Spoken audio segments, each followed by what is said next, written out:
We have been seeing a lot of the term EPR in the recent EU legislation, but what is exactly extended producer responsibility in simple terms? Yes. So extended producer responsibility stems from the polluter pays principle. It's basically this idea that the producer takes financial and or operational responsibility for the products it puts on the market for the post-consumer stage. So it's basically taking the financial responsibility from local authorities away from them, and then the producer steps in to assume that responsibility. And focusing more into the packaging sector, what is EPR for packaging? EPR for packaging, well, exactly as I was saying, basically it's this idea that the producers of packaging take responsibility for it. It was established actually a long time ago and basically has great potential for packaging in the sense that EPR schemes can support achieving the recycling objectives for packaging. It helps packaging manufacturers with the design of their packaging to make it more sustainable, easier to recycle.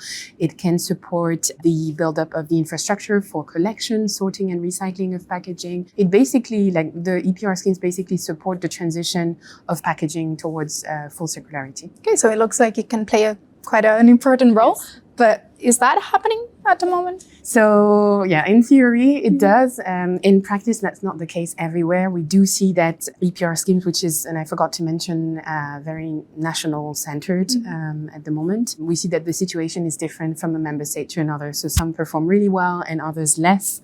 Maybe just to give a very concrete example of certain types of schemes that we see are not performing so well. And that are those that are so-called state-run EPR schemes. So it's this idea that the producer responsibility organizations that represent the producers and help them comply with EPR requirements basically are state-owned. And essentially the risk is that those type of schemes, and today we have those type of schemes in 2 member states, maybe soon 3, basically all the fees that are collected from producers to assume those EPR responsibilities are directed towards the national state budgets and risk to divert away those very important investments in waste management to any other kind of budget lines. So, yes, you mentioned, I think earlier, packaging was one of the first products to be having actually EPR requirements. What is the state looking forward, more or less? Yeah, so indeed, packaging was one of the first products. I think maybe it was the first actually in the EU.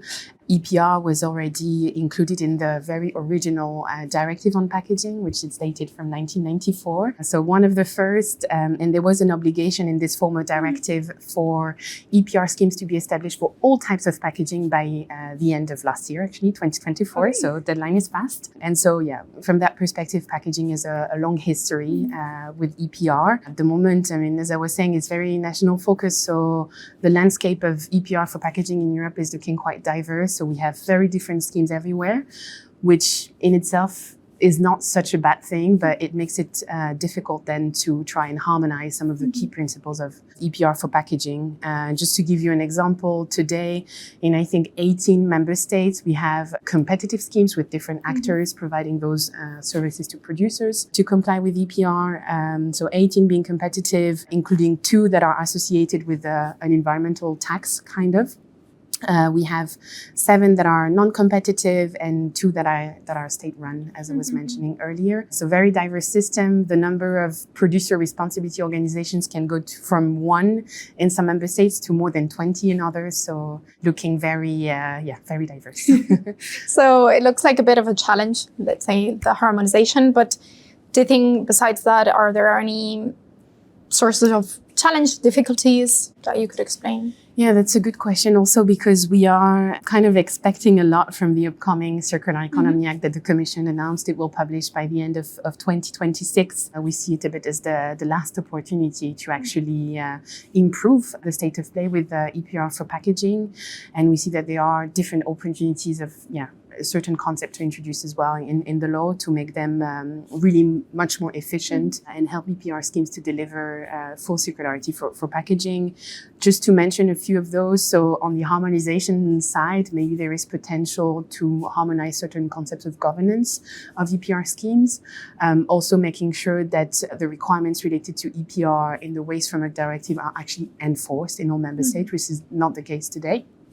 So starting with the basics, kind of. We would also like to put an end to those state-run EPR schemes that we were talking about, because we see that they really put at risk all the investments that are done in waste management. And finally, maybe to improve the transparency of the schemes as well, which will support their goals, we would like to see entering in law the concept of earmarking of EPR fees, which is the idea that the money that producers pay to the EPR systems is really dedicated to financing the waste management of packaging. So making sure that money that they pay is then invested in the collection, sorting, recycling infrastructure of packaging, and that, we really see progress basically in waste management for what it's paid for. Interesting to see how everything plays out towards the future. Thanks.